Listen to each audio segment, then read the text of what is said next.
What we have here is a relatively cheap e-ink smartphone. It's called the Boox Palma. E-ink is usually only used in e-readers where you only need binary black or white pixels and no backlight to show text. It's very easy on the eyes. E-ink is also known for an incredibly low refresh rate, some getting as low as just 1 Hz. But the Boox Palma caught my eye because it can play full motion video pretty well. And I mean, look at this thing, it looks really cool. It looks like almost everything on here was captured on a Game Boy camera or something. It also runs full-blown Android 11 on here, and we should know by now what Android is capable of. My mind immediately went towards gaming and emulation. It's powered by a Qualcomm Snapdragon 662, and for whatever reason, it's incredibly powerful in here. It can play N64 games, even some light GameCube. I played Melee just fine with some minor hiccups, besides the fact that the screen is only about 20 Hz at its best. It's about the novelty of playing games with no backlight in binary black and white. It makes every game almost feel like a Game Boy game. Ever wonder what Mario World would have looked like on a really wide Game Boy? Well, here it is. Here's Sonic on what could have been Sega's Game Boy competitor. Everything is gorgeous on here. If you can get used to the input lag, there's just something really cool about playing a game using just natural window light. Don't worry, it does have a backlight, but that kind of defeats the whole purpose of this, so I just leave that off.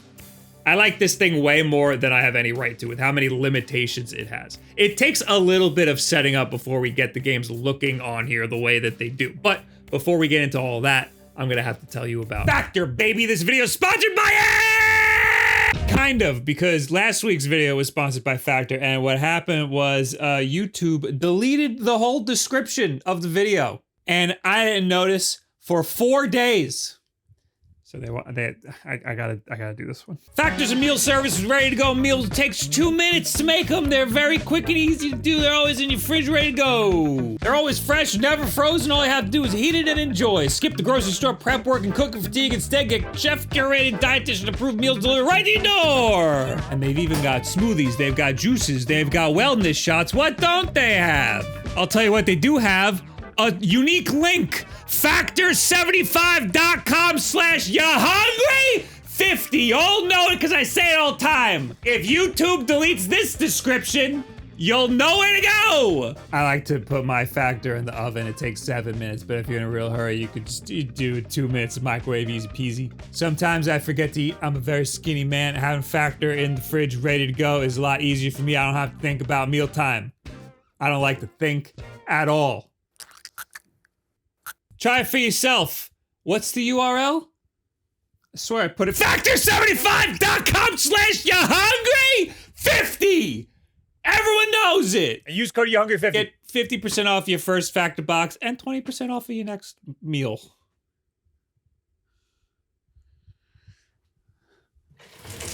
Again, it's a smartphone, so it's about as easy to set up as any smartphone. The first thing that I did was put all of my social media apps on here. And I had an absolute blast just navigating Twitter on here. It's like reading the newspaper in the morning.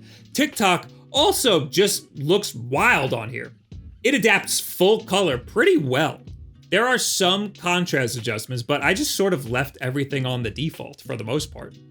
When watching videos or playing games, the battery life performs just about as well as you'd expect. It's pretty decent, but when you're just navigating social media and like reading texts and going to web pages and stuff, the battery life is really great because there's no screen being powered here. This screen is extremely energy efficient.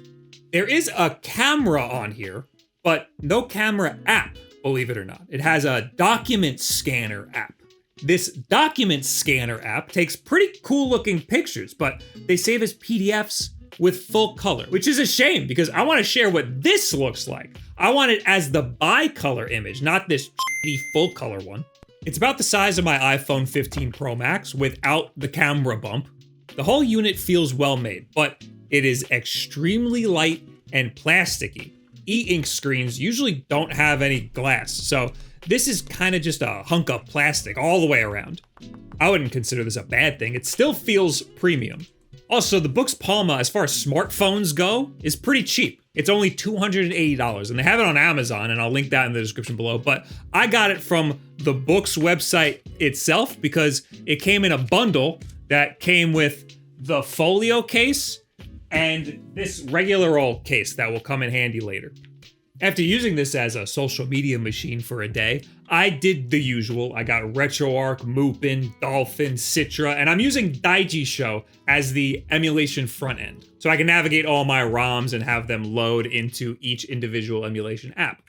At first, I thought I was going to be using this mostly vertically because I wanted to play Game Boy games on here because those would probably be perfect on this screen. But it's just way too easy to connect any old USB-C controller grip on here to use it horizontally. But also, this thing is just capable of emulating way more systems than I was expecting. I didn't think this thing would be powerful at all. I started with GBA as usual, and that ran fine. Playing Sonic showed me that this screen was definitely capable of fast gameplay, but this touchscreen is not. The touchscreen is very bad. It's not responsive. So definitely don't be relying on that for anything. After that, I went right for GameCube to really test it, and it worked surprisingly well. Some hiccups here or there, but I've used actual gaming handhelds that have performed worse than this. Citra even surprised me on here. 3DS emulation doesn't perform well on most devices. I didn't really get any hiccups on here. So this has potential to be a pretty decent emulation device for DS and 3DS Pokemon games if you want to just use the touchscreen that I just said was bad. But for turn-based games, I'm sure it's fine. We're getting a decent amount of slowdown. Maybe not 3DS Pokemon, maybe just DS Pokemon. I did do a benchmark test and the results were less than stellar. Yikes. Oh no. Definitely don't be getting this thing just for GameCube or 3DS emulation. I don't think those types of games look the best on here. Older games look really cool on here. Obviously, Game Boy looks awesome. The contrast is perfect for this screen. This is a Pokemon machine because the Game Boy games look good. Even Game Boy Advance games look sick on here. And you don't have to worry about that input lag at all because they're turn-based. While testing these systems, I learned that the screen has an ultra-fast mode. This sacrifices some quality for speed. You can even see a hefty amount of image retention sometimes. SNES also looks kind of awesome. Mario World feels right at home on here. And I was reminded that I have a widescreen version of Super Mario World, and that would look even cooler on here. But I'll warn you, the widescreen does run a little slower. Retro Game Core has a written guide on how to use widescreen hacks for SNES games on Android, but it pretty much boils down to just using the SNES HD Beta Core on RetroArch and going to Settings, Core Options, Widescreen Mode, Enable for All. There's other tweaks you can do to make things run better. You can also set Daijisho to just open the games that work with this widescreen mode with the SNES core. I have everything else being open by SNES 9X. That way I can be sure that they'll run at the full speed. I also found an old compatibility list that's helpful when messing around so you don't waste too much time on a game that just won't work. And this is how you get Mario World and even A Link to the Past, among other games, to fit right at home on this big, gorgeous, ridiculously low bit screen. If you can get used to that input lag. But that's not all, because Mupen 64 also has a widescreen hack. Access it by going to Profiles, Emulation, copy any of them really. I copied the medium one. Go through the settings of that profile and just enable the widescreen hack. And then just save that profile and enable that profile. Sometimes the edges freak out a little bit, but for the most part, it's pretty damn good. And Mario 64 just looks wild on here. I think N64 games are right at home on here because most N64 games are already running at pretty low frame rates natively. And the low polygon look just looks sick on here. It's like we're playing Mario 64 in another timeline where technology just advanced differently. And I didn't notice any dips in performance. This handles N64 really well, even widescreen. And this input lag didn't bother me too much because N64 games usually already have pretty variable frame rates. So I decided to do an input lag test, and the results are pretty wild. As you can see, I clearly depress the button around here. We'll give it a few frames head start. Like right there is probably fine. So you got 1, 2, 3, 4, 5, 6, 7, 8, 9, 10, 11, 12, 13, 14, 15, 16, 17, 18, 19. We're still not jumping. 20, 21, 22, 23, 24, still not jumping. 25, 26, 27, 28, still not jumping. 29, 30 frames until you see a little ghost of Mario there. But it's not done yet. It takes like a long time for Mario to finally show up. Somehow this is playable. Don't get this if you're susceptible to really bad input lag. Maybe save this for RPGs or something. The Boox Palma is a smartphone, so it has USB-C and it has Bluetooth, so you can kind of just slap any old controller on here. I started with the backbone controller. That's just the easiest. It's already white, so it looks pretty decent on here. It even fits with the case on the device, so I don't have to take off the case every time I want to use it like I have to do with my iPhone. And the backbone controller just works natively with everything. I would recommend this or the Razer Kishi or the GameSir or anything like that if you want to try this for yourself. But I wanted something that would make this look like one cohesive unit. I wanted to make this look like an e-ink gaming handheld. And that's where these Razer Jungle Cat controllers come in. I love these because they look like Joy-Con for a phone. I mean, that's essentially what they are. The problem with these is that they require a case that has Joy-Con styled rails built onto them. Otherwise, the Jungle Cat controller have nothing to slot onto. They came with 3 cases, but obviously none of those are for the Boox Palma. So I 3D printed a sort of grip for this. It took 8 hours to print. I had to put little holes on the back so that the supports had something to hold onto while I printed it vertically, or else you got this layer shifting. The Palma stays in its case for this. It's sort of rubbery, so it grips really nicely that way. It also helps so you don't scratch the main unit while you're sliding it in. It's not the most snug, but it does hold it in place well. I didn't want to make like a lip to hold it in place, but it's pretty tight. It holds it in place pretty well. Just don't do that to it. But most importantly to me, it looks like it's one piece. It looks like something out of the early 2000s, like if the Gamecom was cool. I just kind of wish the Jungle Cat came in white. Then it would look even better. Or maybe I should have just gotten the black Boox Palma. This is actually playable. That looks awesome.